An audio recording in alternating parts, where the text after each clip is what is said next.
Laura Davis, and I am a scientist who worked for Johnson & Johnson for many years and have always tremendously enjoyed research. And so I'm always encouraging young folks to get involved, enter those science fairs. But we have to prepare them. And so this is indeed the vision, to put people out who are prepared to enter the workforce. And so I'm going to quickly get to some of our speakers because some of there are people who have to leave. And so I want to make sure that we get to hear from them. And to give us a few remarks will be Will Mega from the Mayor's Office of Education, Special Assistant to Children and Youth Safety, followed by Denisha Parker, our state representative from the 198th Legislative District. Good evening, everyone. Good evening. My name is Will Mega.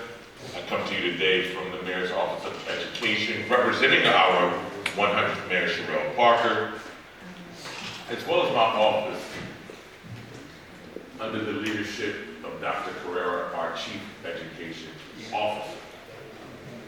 It's funny, I was talking to Hank briefly, and I'm telling you what we do, the history of the background, I'm laughing in my head. Like that.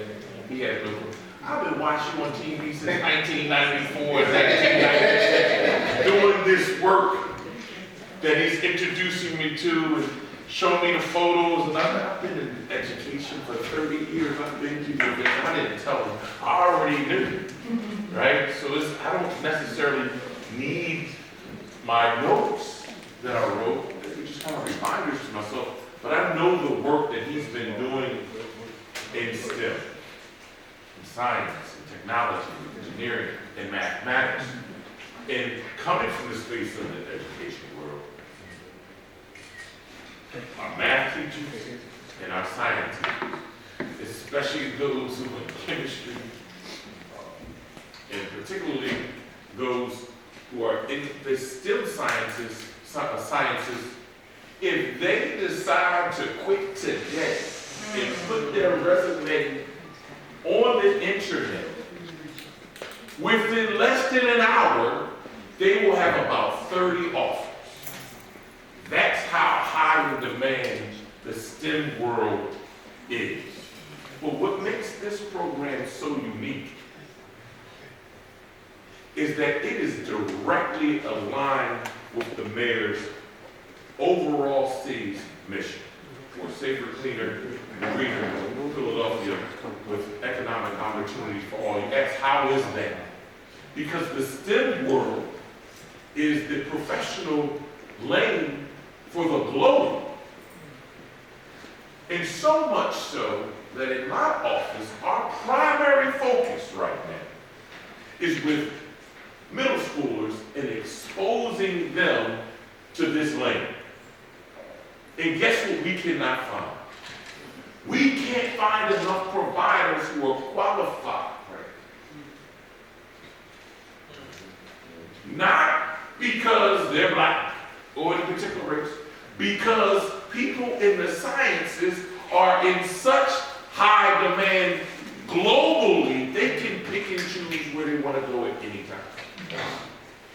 And so finding spaces and places with qualified people who have already done this is in line with the mayor's, what you've heard previously as year-round school. We call it the extended day, extended year program, where the mayor wants to enhance youth's learning experience in manners in which they don't normally get access to, in ways that many suburban children get. This is the norm. What he's doing here is the norm in many suburban areas.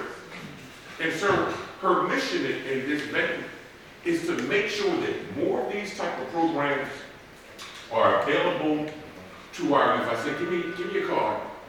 Tomorrow morning, I'm going to email you and make sure that you're linked to what we're doing, because even in just a 40 schools that we have, we're having a difficulty finding enough specialized providers in this land. So I encourage you to be supportive of this effort. The idea to link both a community space with STEM, where people can come and host events, along as well as children from K to 12 can get access to a serious lane that can enhance their trajectory in a profession and skill area that can take them from the time they graduate high school into the time they decide to retire anywhere in the world. That's the significance of what's going on here today. Good job, brother, and congratulations. Thank you.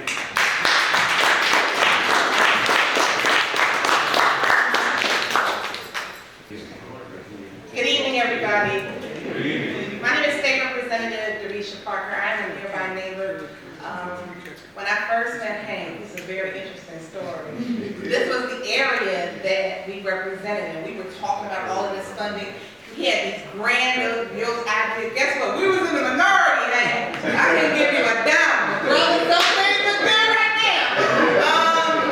So I just wanted to say just about him being a visionary. When you see a person on television and you see him real life, this is what we grew up with. So I wasn't surprised when I met him, that this was his vision and was going to come to fruition. So I'm excited.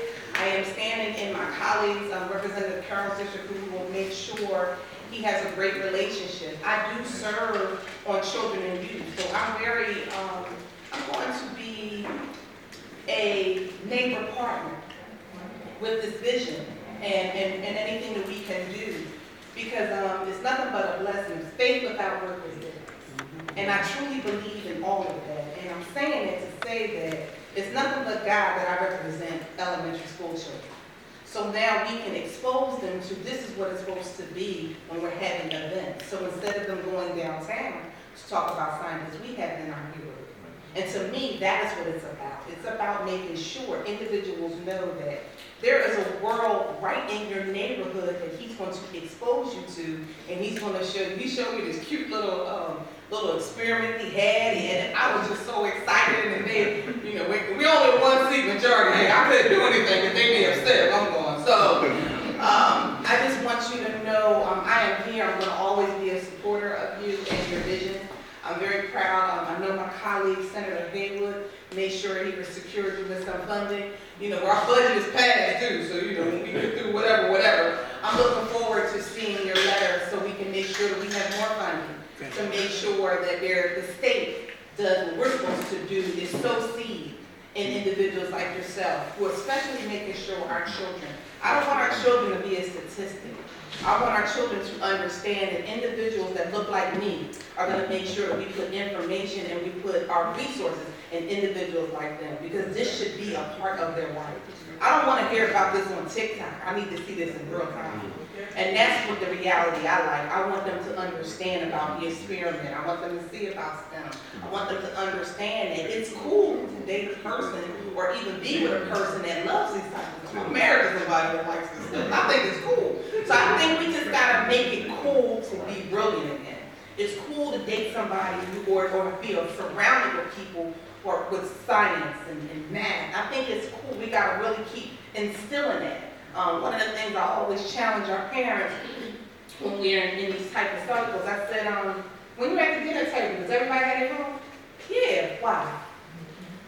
Why do you have your phone? I said you can live without your phone. There is I hope it's still out. It's a movie called A Social Experiment. And in the opening scene is the mother collects all of everybody's cell phones. After 5 minutes, the daughter grabs a hammer, breaks the glass to take her phone out. So I'm sharing with you to say that the information that individuals see in their cell phones are not real, but it's damaging our brain cells. So I just want us to do things that we have social skills again. When I greet you, I say, hey, hello, how you doing? Not always people heads down and not understanding. I need them to know there's a bright world ahead, and that this brilliant bad black man back there is doing an amazing thing, and you are brilliant, and I love everything that you're doing. make sure that we keep sowing resources into you. Because we need you not just from this local, state, national, international, so that this model could be mimicked in other neighborhoods across our Commonwealth. So Hank, thank you. I want this area to be visited by our First Lady and our Governor so they can understand the badasses that we had in Germantown.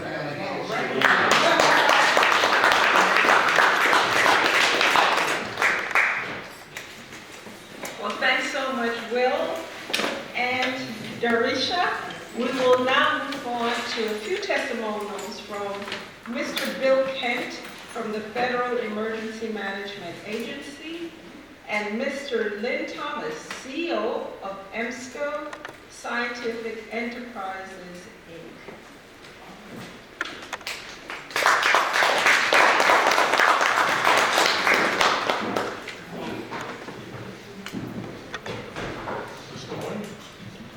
Hello, everyone. Hello. Yes, again, my name is Bill Kent, and I work for the Department of Homeland Security as well as a member of Omega Psi Phi Fraternity Incorporated.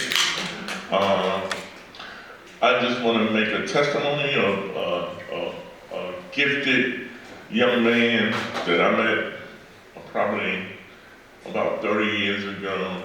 A young lady who knew him separately put us together. We were into entertainment. I was modeling, he was doing his thing, and she knew both of us. And she felt with our personalities and sense of humor that we needed to be together. She decided to introduce us, and we've been together ever since. It's been a beautiful experience knowing this gentleman. He's gifted. I think, when I choke up, I thank God for bringing this brother into my life. We went from friends, best friends, to brothers. I'm part of his family, and I feel that, again, he's a gift from God and from his mother. And I thank his mom, Ragsdale, for raising him the way he did, along with his sisters and brothers who made him the man he is today. Whether they spanked him or guided him or mentored him, whatever they did, you know, with the gift that was given from God to mom, made him the man he is today. And it's amazing the things he can do. I mean, you know, I think we've been, you know, when we first met, he hired me as a choreographer. We had dancers, and then I was his hype man. So we always managed to satisfy the people who we were entertaining. And it was never a non-exciting. It was all, he's electric, he's exciting. We always made it work. And it was always very educational and very exciting to the youth that we could keep their attention throughout the program. I initiated a dance that was called the TIS, and now we incorporated it within the program where we do a contest, and Hank gives, you know, gifts to the winner of the contest, which is very encouraging.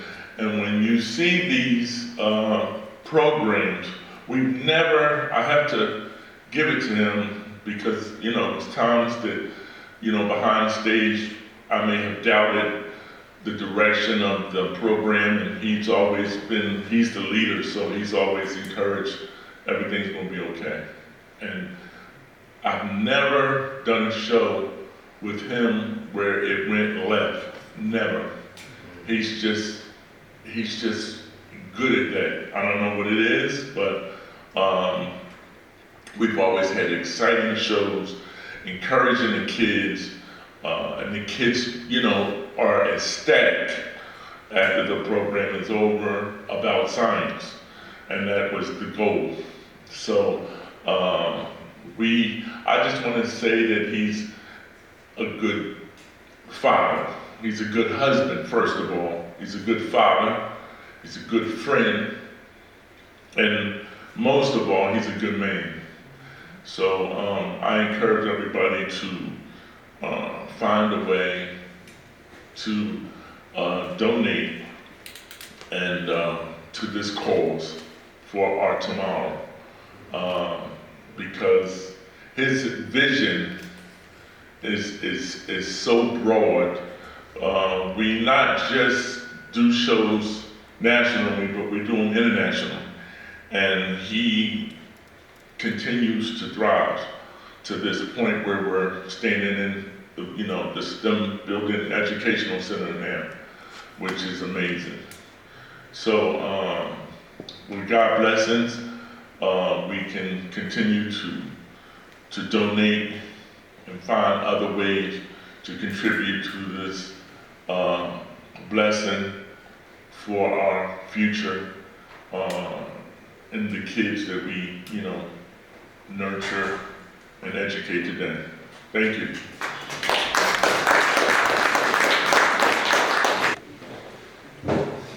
All right. First, giving honor to God. There was a politician, I think Jamie Blackwell, he used to always start by saying, first, giving honor to God. And I just want to begin that way. I want to also recognize this sister here, Larisha Parker. It's the first time we had an opportunity to meet face to face, but she's been doing some phenomenal stuff. We've been communicating by text. If there was ever a community leader, representative, she's one. Okay, awesome sister, doing great things for the community. I wanted to say, with reference to Hank as well, in my prior life, I was an accountant. I had an accounting firm, and that goes back 30 years or more, when his dad, Joe Rags, as we call him, who's a phenomenal entrepreneur, was one of my clients. And in that concept, I had an opportunity to meet Grant Hank, and I think, going back what the brother said, you probably had a brother named Spanky? Sparky. Sparky, okay. Well, I'm sure Sparky probably lit you up a little bit too, but just the same. Phenomenal family. I worked with him, his sisters, and a number of individuals. And I just tell you that I've been following this story for many years. Just by way of explanation, eventually after my accounting firm, I partnered with a person who was one of my clients in the office supply business, Alpha Office Supplies, and we grew that company to be almost 40 million over 15 years. And then we left when Mr. Brown died, and myself and some of the partners, we formed Super Office Solutions, Inc. 15 years ago. And we're one of the premier office supply companies, partnering with Staples initially, Office Depot, and WB Mason, and handling major accounts like the University of Penn, Temple, University of Pittsburgh, and others. And we had the benefit of acquiring a laboratory and research company, so that's where it comes back full circle, where we support research laboratories, guys in labs trying to cure cancer and Parkinson and all those diseases, and pharmaceutical companies like Merck Pharmaceutical selling chemicals. And this building is an awesome building. So let's give Brother Hank a round of applause.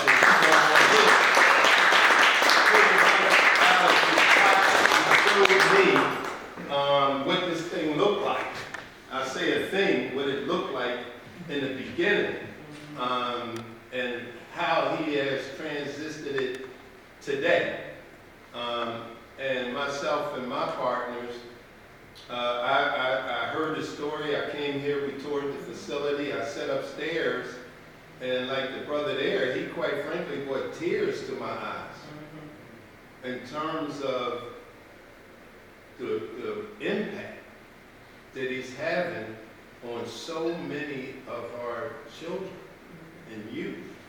I mean, this guy, he's like the Pied Piper.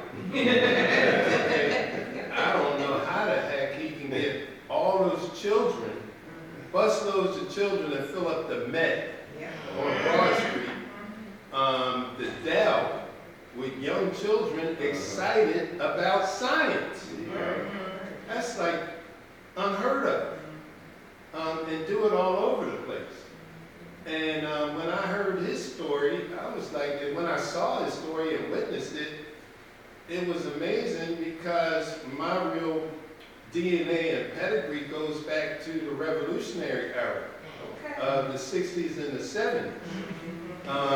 And, you know, I'm talking to brothers that really put their lives on the line who have been in the penitentiary 50 years or more. For things that they did during the Malcolm X, Martin Luther King era, Muhammad Ali era.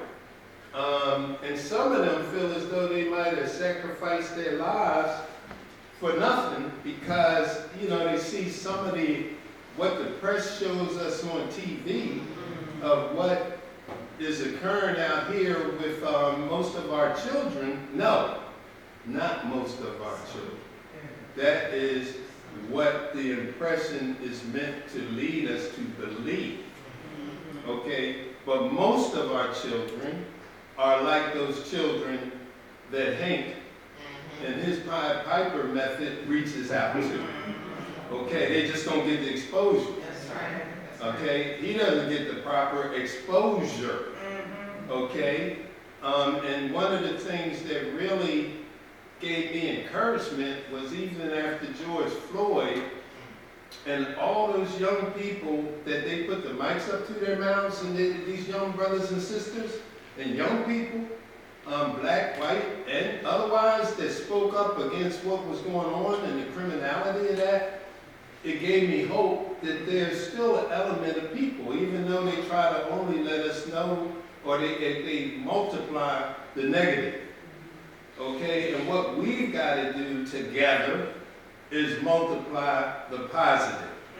And we've got to get behind people like Grand Hank and others that are on the ground making a difference for our children. And if it was ever a time in life, right now is the time that we have to re-energize ourselves and do that. So that's what I want to say. I'll make it short and sweet. And obviously I'm preaching to the choir because you all are here. So the point is we've got to go and take this message out of this room and out of this place to others and get them engaged. Okay? Thank you very much.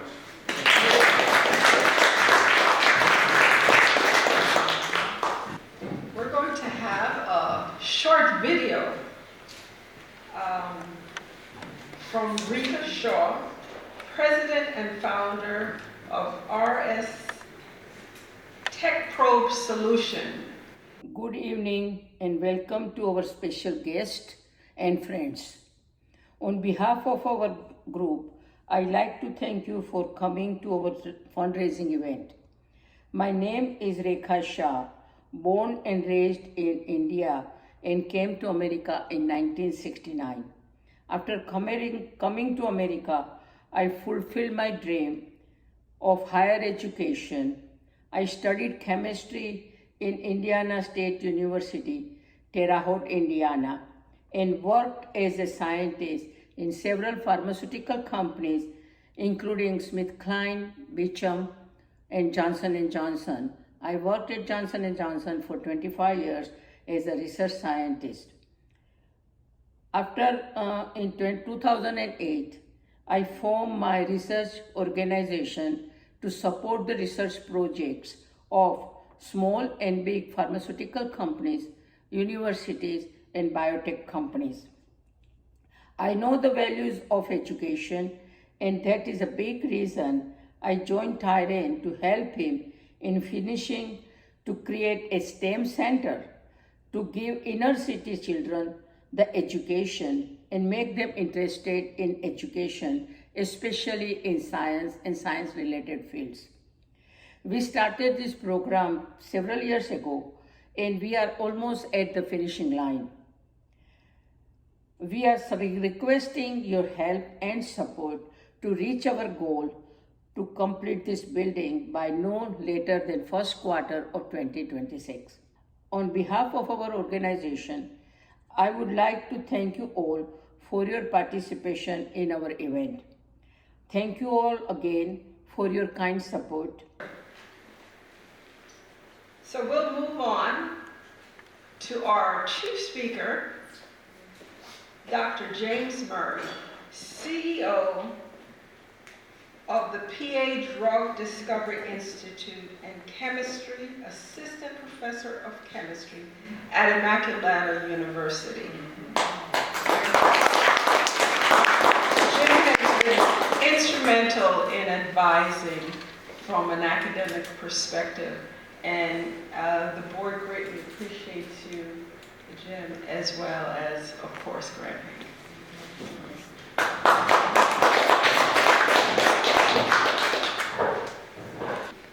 Well, good evening, everybody. Thank you very much for allowing me a few minutes to present on the stage. And I can say honestly, when I met Grant Hank the first time in Rica and talking to them, I can say in my 25 years in higher education, I know what happens when that vision that students have about science withers away. I deal with it every fall when I'm teaching freshmen. And it's, I like this, but I don't want to do this. I have to take this 3-credit class because it says I have to and I don't want to be here. And that's really not, I mean, think about it. We've all been in environments where you've had to walk in and deal with a hostile crowd. Not a good thing at 8 o'clock in the morning. 30 18-year-olds in front of you not wanting to be there at 8 o'clock in the morning. But as I was sitting in the audience listening to the prior speakers, the things that stuck out to me were the terms visionary and community. And I'll put my own spin on what I think that has to entail. And one of the people, an earlier speaker, said about collecting the phones and then going in and the daughter smashing the cabinet and all that. We can turn around and say, what has science done for you? And we can turn around and say, oh, here's a laptop, here's a phone, whatever. You couldn't ask them for a headache, okay, that was all science. I see one of the things from talking with Grant Hank before that I think is going to be the key is it's not so much what has science done for you, what can science do to you? And I don't mean that in, oh, we're going to lock people up and do experiments on them. No, that's not what it is that I mean. What I mean by what can science do to you is it can be that one person, that poignant experience that will cause you to dig deep, dream big, and as I like to tell my students, believe in what it is that you can do.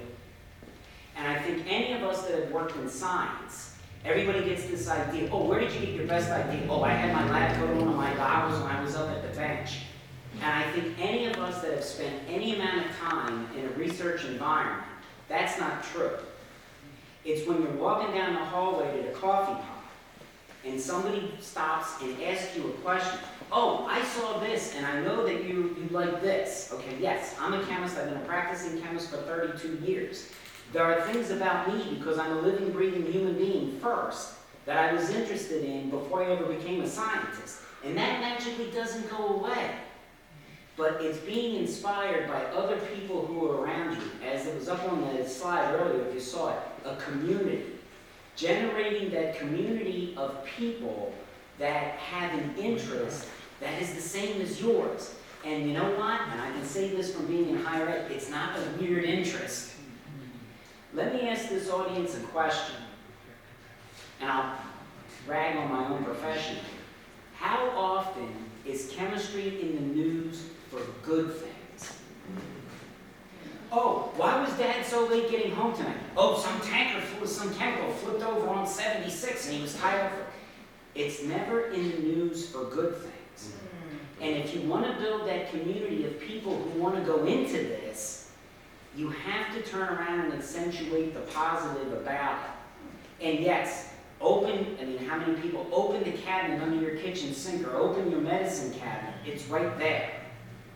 But the young people that I deal with, that Hank is going to end up dealing with, they're the ones that have to realize, we've heard STEM. Oh, it's an overused term. I hear that all the time. People say, oh, you one of them chemistry people. It's an overused term. Realize what it is that it can draw from in here, and more importantly, in here, that I can do this. I need an opportunity, a space, a community like this, where I can realize that I had a thought, I had a question as I was walking down the street here. Why is the sky blue? Why is the grass green? And there's other people my age, chief, please, not my age, but the people that are out there, the youth that we want to draw in. I might have had that same question, but that's one of them sciencey things. I don't want to tell people or let people know that, you're one of them weirdos over there. I got that my whole life. But it's okay. And when you bring people together like that youth that have that drive, they will be the ones that inspire the others. They just need to be embraced into that community, welcomed into a community that can make that a reality for them. Yes, any of us know that being in the sciences, it's not the easiest thing in the world. It takes time. But I will also say that anybody who's worked in a lab, when you get something that works, your feet never hurt, your back never hurts, you're never hungry, and you're never tired. And it could be 10 o'clock at night or 2 o'clock in the morning, and it keeps driving you to want to go and do that. And that is the thing that youth need to see. Yes, we're here to help you. This is a journey. This is not, if chemistry was easy, you could get a chemistry degree in 6 months. Okay? It's not meant to be that way. It's meant to be something that will let you look and think. And I always like to tell the students, especially the freshmen at 8 o'clock in the morning, what I hope that you take away, and I can see from my conversation with Hank that one day, I think the thing that you need to instill in them is, I'm going to give you some content. Yes, you're going to work hard. I'm going to give you some content. And what I want you to know is when you walk out that door, you're going to walk out of my classroom, I want you to be able to walk away and say, I can see the world that I live in, and I understand a little bit about how it is that world works. I said, I give examples, and I say, you will probably never think about boiling a pot of water to make pasta or a cup of tea ever again the same way, because you have been enlightened by, hey, this is how this works.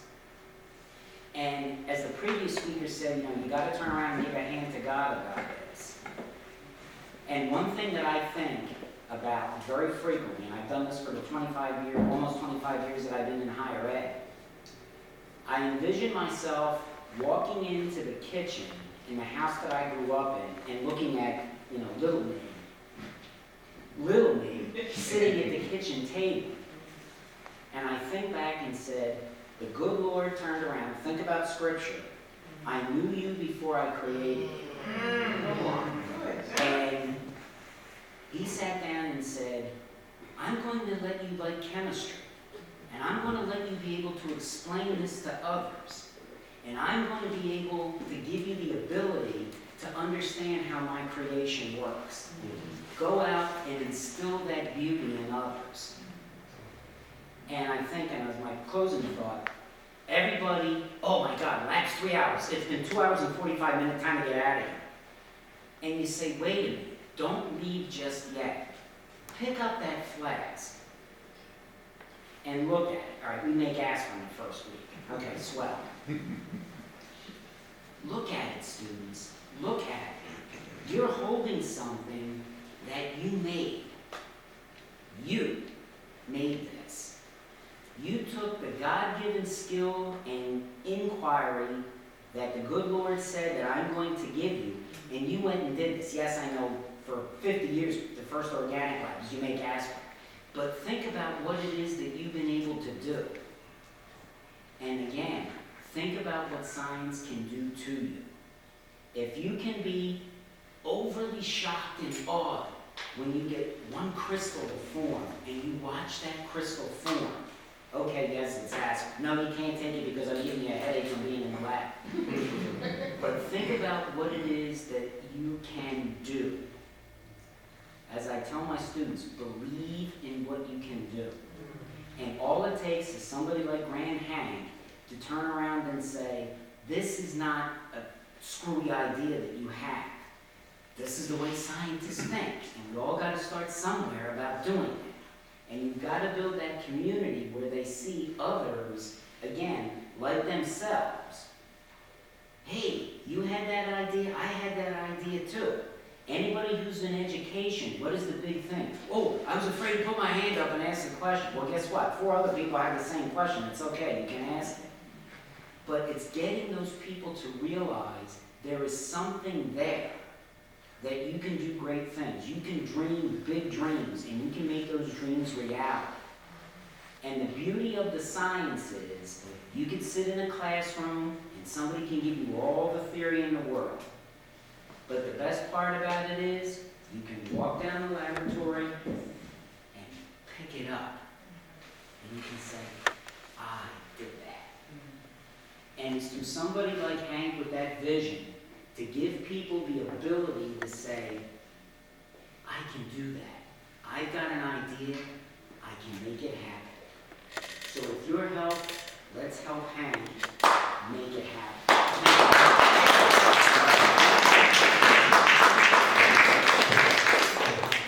Without further ado, I'm going to introduce you to the man of the hour. And we fully acknowledge that none of us would be sitting here tonight if it had not been for his vision, his dedication, and we know to get anything done, we need discipline. And so I don't understand how he does it. I always say, do you sleep? And he says, you got to do what you have to do. Don't cry about it. So I'm going to take a moment now just to read a brief bio of Grand Hank. Tyrone Ragsdale, widely known as Grand Hank, is an award-winning master scientist, educator, and former research scientist with the Robert Wood Johnson Pharmaceutical Research Institute. A proud graduate of the University of Pittsburgh with a degree in chemistry, Grand Hank has devoted his career to transforming the way young people experience and engage with STEM. As the visionary founder and CEO of Grand Hank Productions, Inc., he has pioneered innovative, multimedia-based STEM education using live events, interactive learning experiences, and original STEM education products to inspire K-12 students worldwide. In addition, he is the founder and CEO of the Knowledge Factory, Inc., a 501c nonprofit organization dedicated to developing hands-on, after-school, and community-based STEM programs. Through this work, he feels that the effort to establish the Grand Hank STEM Center for Youth, a state-of-the-art facility designed to educate, empower, and elevate the next generation of scientists, technologists, engineers, and innovators. Ladies and gentlemen, I introduce you now to the CEO and founder of the Knowledge Factory. We've heard a lot about community tonight, and it's obvious that Mr. Ragsdale believes in the power of community, but he also believes in our responsibility to these communities. So let's give him a hand as he comes to the podium.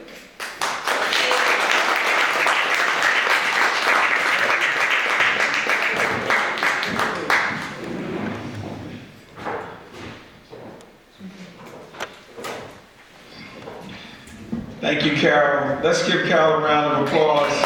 And you know, before I get into what I have planned for you, I just want to give thanks to God and just a moment of silence. Just.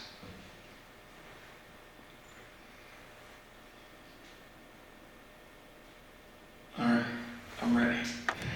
So, I want to thank everybody for coming out tonight and sharing this moment in time with me and my team and my family.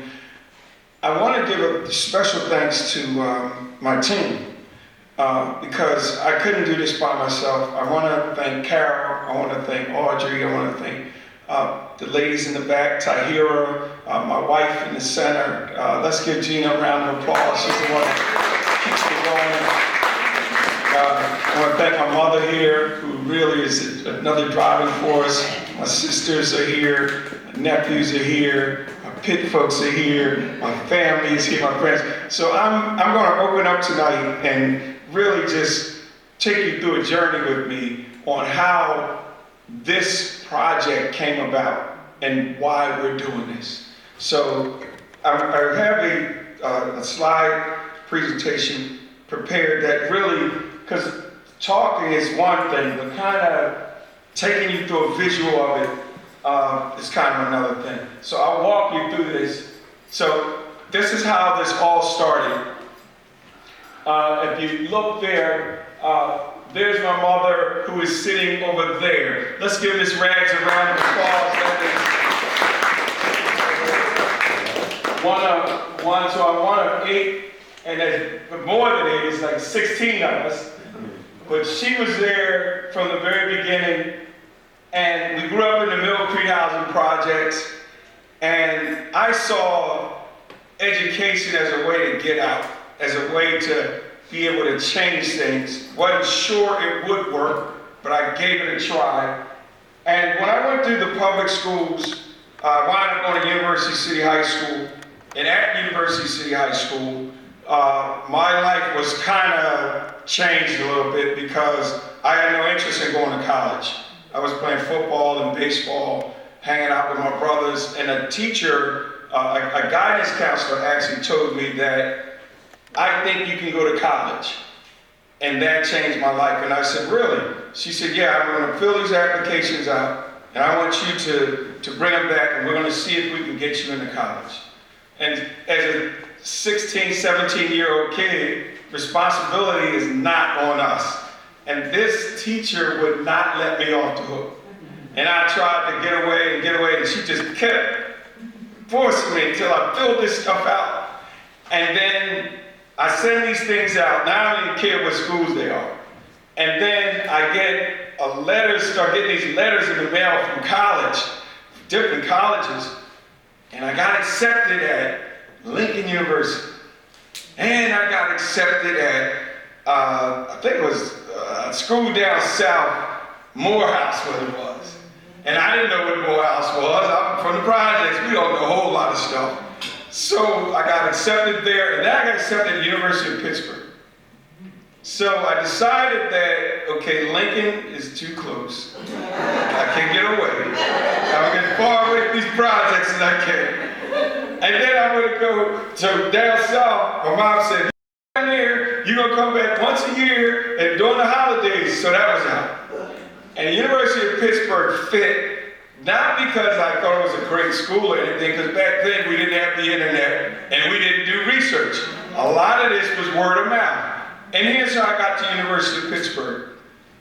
A gentleman in my class was dating a girl. Well, actually, reverse that. The girl in my class was dating a guy 1 year older than us. He winds up going to Pitt. And he comes home during the holidays, to pick the girl up from school, but we all were good friends. And he comes with this Pitt shirt on. And I come out and I said, well, what's that, man? He said, I go to school. I go to college. I said, what college? The University of Pitt. It's a cool school, you should go there. So I said, okay, maybe that will wait until me going to Pitt. So I get accepted in Pitt, I go to Pitt without ever seeing the campus. And I tell kids, don't try this at home. This will not work for you. So I get up to University of Pittsburgh, and now you gotta remember, you got a kid coming straight from the projects to a major university. Now how do we navigate that? This is where my father's input helped me and guided me through. Because at University of Pittsburgh, and I have some of my friends here, right here from Pitt, so they're gonna be like validating, fact checking and all this stuff. So when I get to Pitt, now I gotta choose a major. And I'm not sure what to do. So I said I knew science was coming, but I didn't know to what extent. And I said, I gotta be in this some kind of way. So I'm either gonna be a chemist, a physicist, a mathematician, or computer scientist.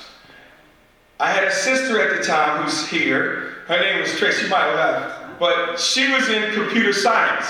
Don't get in that, we'll need you in the family. So I had to rule that out. So now I got physics, chemistry, and mathematics. And I put those names in a hat and I pulled out chemistry. It is that simple. And that was it. So now, once I decide I want to be this scientist, now I have to become it, I have to learn science. Day one, I walk up to the chemistry building. I open the door of the classroom. It's 350 people in the room. I'm the only African American. Now y'all work with me on this. What position of the room do you think I sat in? Who thinks I sat in the front? Who thinks I sat in the middle? Who thinks I sat in the back of the room? I sat in the front of the room. I sat right in front of the professor so he could know. Now here's another thing I did not tell. I don't tell a lot of people, but since we're all here with family, I can speak openly. When I walked to the door of the chemistry room, 17 years old, the professor blocked the door. And he asked to check for my paperwork. He wanted to see my roster. Now, you let that sink in. And I still said, because I'm digging through my bag, why is this happening to me? I don't care. I'm from the projects. We keep going. I went in that classroom and sat there, and I began to learn chemistry. The first chemistry class and test I took, I failed it. And I thought it was me. I said, I'm not smart enough. I came from University City High School. That was a pretty good magnet school. But that magnet school did not compare to some of the suburban schools. So I had to make an adjustment. So I start studying again twice as hard. And I get to my second test, and I fail that again. And so I'm devastated. I can't go back home. I called, I was ready to drop out. My mother will say that, she will verify it. I called, told Mom, I'm done with this. This college is not for me. And she said, well, you talk to your dad. And my father told me, you can't come home. You have to solve it. You have to figure a way out. And there's no room here. And Tracy will tell you, you can't come back home with, our house was always overflowing with people. So your bed, when you leave that bed, it's gone. Ain't no bed laying there when you get back. Somebody gonna fill that bed. So, I had to make it work. So the third thing I did something that is very hard to do, and that's ask for help. Now, I went to my professor, I said, sir, I'm not learning chemistry the way you're teaching it. Will you tutor me? Now, here's the question. How many of y'all think he said yes? How many of y'all think he said no? He's busy. He gave me one of them looks. You ever saw I do that to you? Look you up and down? He said yes. And he said, I will tutor you, and I think you can make a good scientist. You work hard, however, there are things that you're missing that I can't teach you. You have to learn it yourself. Guess what? The number one thing knocked a lot of people out of science, almost knocked me out. English. English. Reading, comprehending what you read. That is the hardest thing. So I had to, number one, I knew how to read pretty good, but comprehension pretty good. Here's the thing that you don't know. It's language. Those vocabulary words. will knock you out of the box. When they start putting them big words, so chemistry, I learned this over time, it's a language. So like you learn French and Spanish, you have to learn the root words. Once you learn those root words, when that professor is talking, now we're talking. And I understood that, but I had to go back and build my vocabulary up. And once my vocabulary became sharp, I began to understand the language of science. And that's how this journey started. So, you can clap if you want, man. That's quite no joke. And so, by going, getting tutoring, and really holding my professor accountable. So I would bug him. I show up in his office. He got to give me some time, man. He's busy. I'm waiting outside. I got to get this. And finally, it started to unlock. And then I started studying, learning. But again, I'm the only African American in the class. So how does that feel? And now I know this is why kids don't go into science. I had a professor that I talked to and I said, sir, he said, we designed these courses so, you can't just get through here. This is for the very smart and intelligent. That's what he told me. And I said, okay, here's what I'm gonna do. I first have to finish this. And once I finish it, I'm going to develop programs to unlock students' hidden potential. I'm going to give them that opportunity that I see so many people get pushed away, get pushed aside because they don't have the basic skills. Well, if nobody ever gives them to you, you don't have them. So that's what this center is going to be responsible for. Teaching our kids the language of science so that they can communicate, because science is all around us. It's everywhere. However, we don't call it that, right? When kids brush their teeth in the morning, what are they doing? They're doing chemistry. We don't call it that. They playing basketball, they shoot a shot at a certain angle. That's physics. We don't call it that. See, when people cook, we don't call it chemistry, right? But it is. We're doing chemical reactions, we're measuring things. Mom, put a pinch of this, a dab of that. No, if we measure that, we're doing grams and milliliters. And that's the language of science. I'm gonna do a cooking show one day. So now, let's move on. So when I pushed through the University of Pittsburgh, and these young ladies will tell you, I was the DJ of the school. So I was a party animal. No one knew I was studying chemistry. They didn't know. They just, man, you always having fun, man. You throw this ball. Yeah, but I'm studying. So what I would do, I would party during the day, and at night, I'd be up at Skate Hall studying till 6 in the morning. And then we come down in the cafeteria and sneak in for breakfast. That was my routine. Anytime I took away partying, I made it up studying. And that's how, when I got to the end of the road at the University of Pittsburgh and graduated, I was the only African American out of 38,000 people to get a degree in chemistry from the University of Pittsburgh. Let's go, y'all. Come on. So you're looking at a real scientist here. And they knew something big was coming, because that photo that's my sister Kim, who's in the front row, and Tracy, who's in 2 rows back. They put us on the front cover of the Pittsburgh Post-Gazette. So they knew something big was coming. And so as we move on, then I got a job with Johnson & Johnson, and there was a woman, her name was Rika Shaw. Rika was responsible for hiring me to work at Johnson & Johnson. And then 30 years later, we reconnected on this project. So she's part of it, and if you look around, there are about 4 scientists from Johnson & Johnson that are helping with this project. The young lady here, Carol Davis, is a retired J&J scientist. Where's Audrey at? Audrey is a retired J&J scientist. Rika is a retired J&J scientist. And there's another gentleman who was, his name is Orwick Joseph. He was another engineer at Johnson & Johnson. So there are a bunch of scientists, and there was another scientist who came who had to leave, but she wants to get involved. So I'm trying to reach out to the scientific community and hold them accountable and ask for their support so that we can get this done.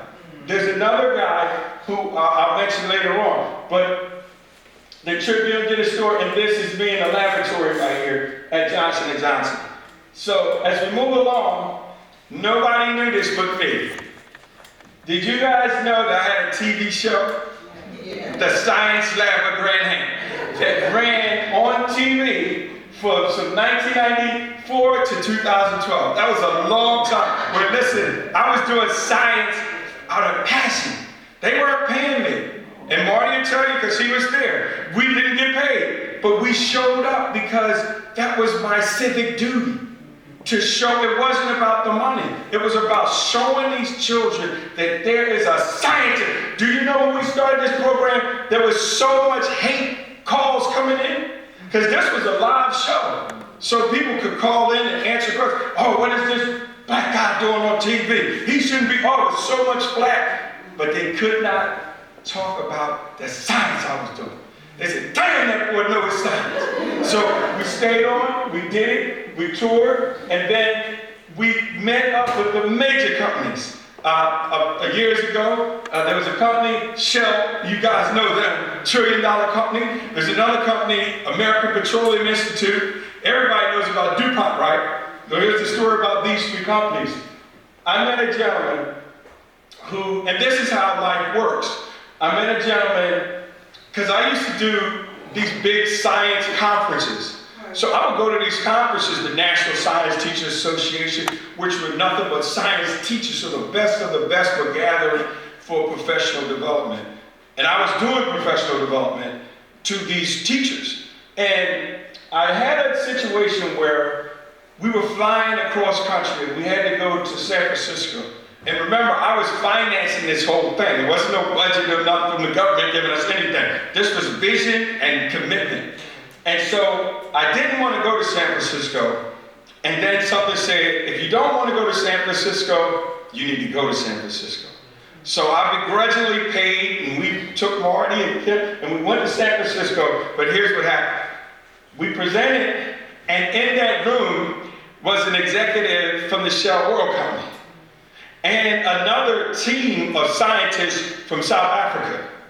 The presentation was so overwhelming, they immediately approached me and said, look, first of all, the people from South Africa said, do you want to come to the motherland? Of course we do. So that tour, I'll tell you a little bit about that, but then Johnson at the Shell approached us and said, hey, look, you know, what you doing for dinner? When a corporate executive tells you and asks you, what are you doing for dinner? This is major. Were you there? Did we go to dinner, Marty? We went to dinner. And we went to dinner with that executive from Shell. And he said, listen, what you're doing, we need to get out to the world. And I, you know, because these big conglomerates, one person is not making that decision. Someone is in a room somewhere fighting for you to be able to do what you do. This guy just happened to be Dr. Fraser Wilson. And Dr. Wilson and I came along, and each time we go to a different city, I'd be a little bit bigger. I said, man, you keep going, and he would move along. So he said, I'm gonna figure out what we can do for you. So in the meantime, I get to another city, New Orleans, and he says, look, we finally figured out what we're gonna do for you. I said, what? Now at the same time, I put that on pause because now I negotiate this deal for South Africa. To take a tour, to do a tour of South Africa for a month. To go over there and go to 14 different provinces around South Africa. Now, when that deal came through, I signed a contract for them. Soon as I signed the contract, the Shell guy calls. We got this thing together. We're going to feature you. Now, this is what he told me. So I got this contract from Shell. What was the other place? South Africa. So I get the contract signed. The ink wasn't dry. The guy from Shell called me and said, look, we're going to feature you. We're going to bring all the oil and gas companies together in one place to see you. Now, then I told him, I can't do it. Because it ran concurrent with the time I'm supposed to be in South Africa. So I said, I can't do it. He said, no, you're going to do it. Give me that number. So he called the people in South Africa. They renegotiated the contract. cut it down. They said, well, instead of a month, we're going to do 3 weeks, but we need you back in the United States. And I'm going to call you every day while you're in South Africa to make sure you don't get eaten by a lion or a tiger. That's what he told me. So Kim's with me, so we go to South Africa. And we just tear it up. They said, hey, what are you shipping over? You know, they want me to ship crates of stuff over. I said, I'm shipping my mind over there. And I'm going to teach y'all how to do science so you can do it when I'm not here. If I bring all the fancy stuff from the United States, you're not going to be able to duplicate it. But if I use the things that you have around you, when I'm gone, you'll be doing science until years come. So we go to South Africa. Kim, did we light it up? 14 cities. Y'all ever seen a road show? Kim, when we ride, we did a road show. In every city, we tore it up, and then we circled back to a university. We went to, they asked me in Protesto to do a lecture to all the students. And then we get back to the United States, and now Shell is waiting. So here's how this happened. And Manny was there, and Marty was there. You weren't there the first time. We're negotiating this deal with Shell. Now, I've never done a deal this big before. So I had to call people who've done these deals. So I called all my friends who knew, how do we negotiate this? Like, what do we charge? Like, what? They told me, they said, how many people you bringing? How many cars you need? How many rooms? How big your stage is? What kind of light? And we like, dude, we jump on the stage in the auditorium and we gone. But I understood now we're doing business. We're doing business with the heavy hitters. So we go down to New Orleans. We open this room up. There are at least 10 oil and gas companies. Exxon, Mobil, all Arco, all these big companies in the room to see me. And we get ready to go do the show. There's a guy from Shell. I didn't know this, that there's a company, American Petroleum Institute, that is almost like a lobby company for Shell. I didn't know because I'm not in that arena. So we're backstage, and the guy from Shell introduces me to a guy from API, which is American Petroleum Institute. He says, this guy is going to cut your check. And here's what. He said, I'm a little nervous. This is the guy from API. He says, I'm a little nervous, man. He said, man, your boy been hyping you up from Shell, like, you know, we got this room for all these executives, and man, listen, I'm gonna tell you, if you knock this out the park, you're gonna be our guy. If not, we're just gonna cut you a check and keep moving. Now, let that sink in. They read my bio, there's 1,000 people out there, and this guy just told me that. Now, he doesn't have any idea of where I came from and what drives me. We jumped on that stage. They won a half hour. We were on stage for 90 minutes because they wouldn't let me off the stage. You was there. Oh, do another one, Grant. Hey, oh, do another. These are executives. When the show was over, they said, hey, pack your bags. We're going to take you on tour. We will take you to the National NAACP in Orlando. Now, Marty wasn't there. I had my brother, my late brother, Sparky, was DJing. When Marty found out about the gravity of it, he said, shit, man, I'm going to cancel my stuff. I got to go. And then I took the DJ with me. And when we hit that thing in Orlando, knocked it out of the park. So then that went to, we were going to take you on tour. So we wanted to do 10 cities with you. Then it went to 5. Then it went to 15. Now, second part. Now you got Shell, who introduced me to API. Hold it, man. You're giving them too much time. We want to take you on tour. So now we have these two companies fighting over who is. So I said, no, it's enough for me to go around, man. Y'all got the bread. I'm good with that. I can keep flying. And he'll tell you. And then DuPont came in. DuPont said, Grant, we're going to take you on tour. So it's hard to believe this. But at one point, I was on tour with Shell, American Petroleum Institute, and DuPont, $3 billion companies at the same time. And so this is how all of this started. But one of the biggest things I wanted was to take my family with me. And I made sure that Manny, Marty, all of them went on tour. And we ate together. We ate real good. Am I lying, Manny? We biting over checks in there. People, expenses so high. So then I said, Now here's the thing, let me back up for a second. Because when I'm touring with Shell, I'm trying to convince them it's even bigger than this. But I can't keep convince them. It's bigger than this. This ain't nothing, man. I'm telling y'all, if y'all do this, if y'all put your weight behind it, it's gone. So here's what happened. I come to Philadelphia in my own backyard. I said, I don't need no company to sponsor me. And the Lord gave me the money. He said, you do it. I went down to the Dell Music Center and asked them, I said, will y'all rent me this place or give me this place at a deep discount? You know what they told me? No, we don't. And who are you? Well, y'all can already find out. So here's what happened. I paid for the Dell, rent the whole place. So we got everything. Now, the woman from DuPont who was on the fence winds up coming to the Dell to watch Erykah Badu. When she go to see Erykah Badu, on the marquee at the Dell is Grant Hank. Now she been on the fence, should I hire him? When she saw that, she called me right from the Dell. I can't believe you on that screen. Who's coming with you? I said, nobody. See anybody named after mine? No, I'm coming by myself. She said, well, I have to see this because I don't believe you can fill that place up. Now, that's what you see right there. There's only one guy there, and that's me. Am I lying? Look on my video. It's one guy. We fill the Dell up. Now, guess what? Who are these people here? That's the future of science right there. You see that? That's the future of science. That's what we want. When you got kids, they do that to Chris Brown, right? They do that to Michael Jackson. But to do it for science? Are y'all kidding me?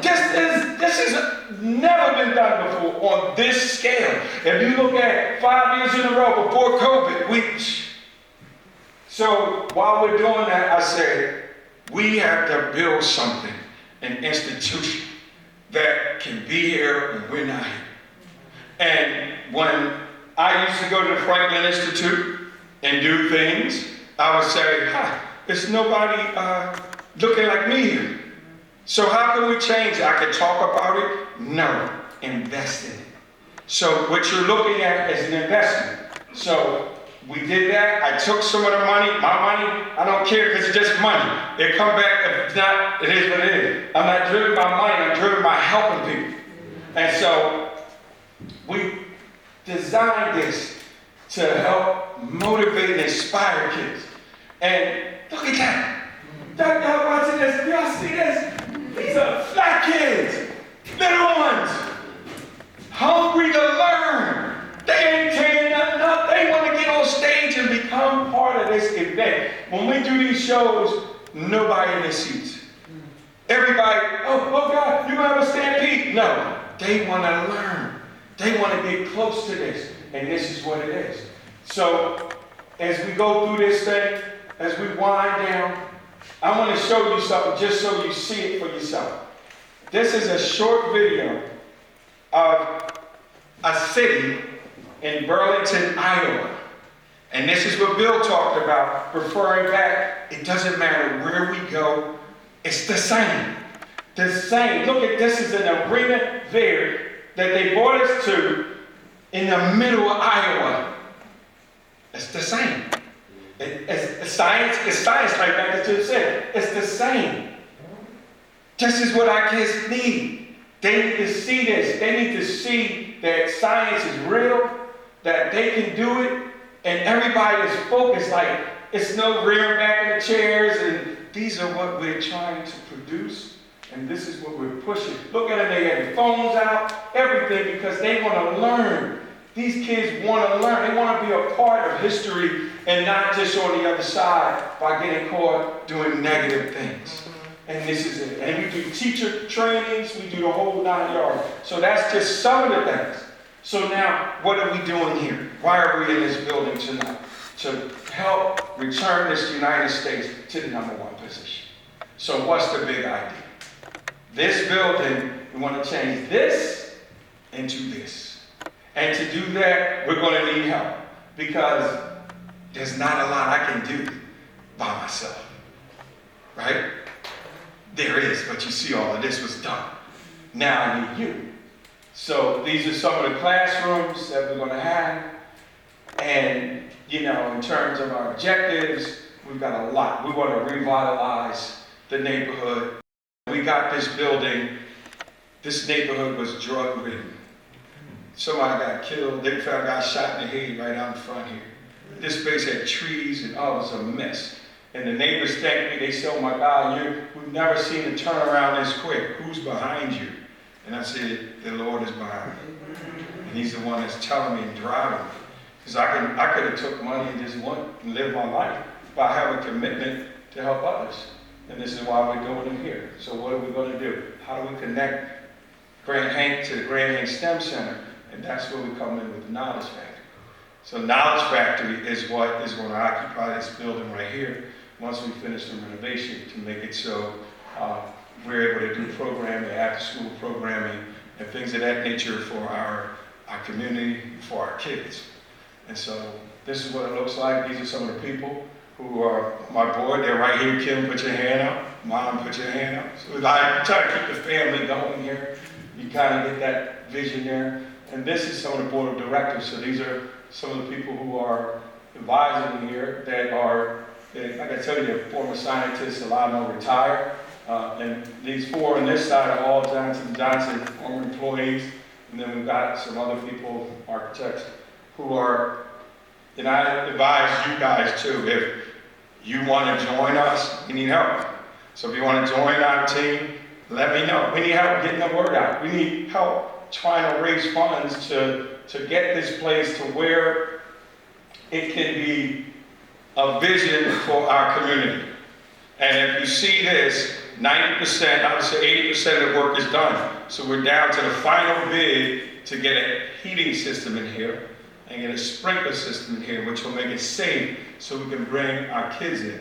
And then we can do science that is unparalleled. So if you're looking at this stage, we custom built this stage.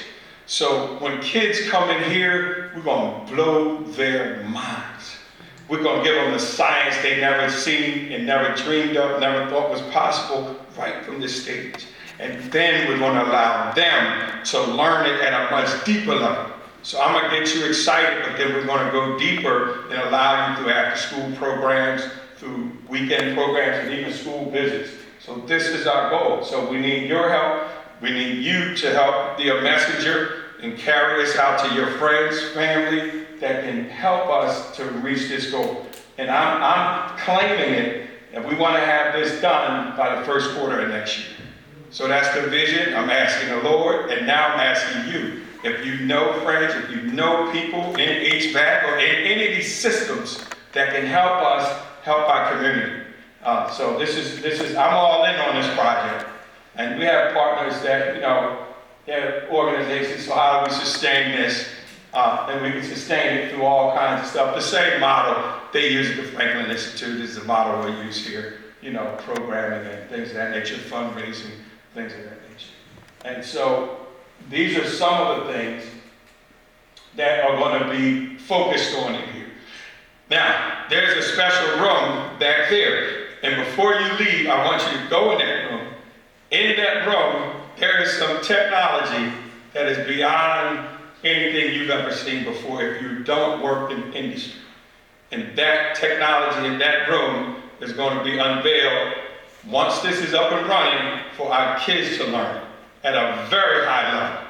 And you're talking about high performance liquid chromatography, gas chromatography, cell permeation chromatography, gel permeation chromatography. All these techniques can be done under this roof. We have to get it open. And so that's my closing argument here. So again, I'm inviting you to take a picture of this, or we have donor forms in the back. We have all ways to help. Anything you get, anything you can give is what it is. Every drop in the bucket makes a sound. And so I appreciate you guys coming out tonight. Take a picture of that. Thank you so much. This is Scientist signing off.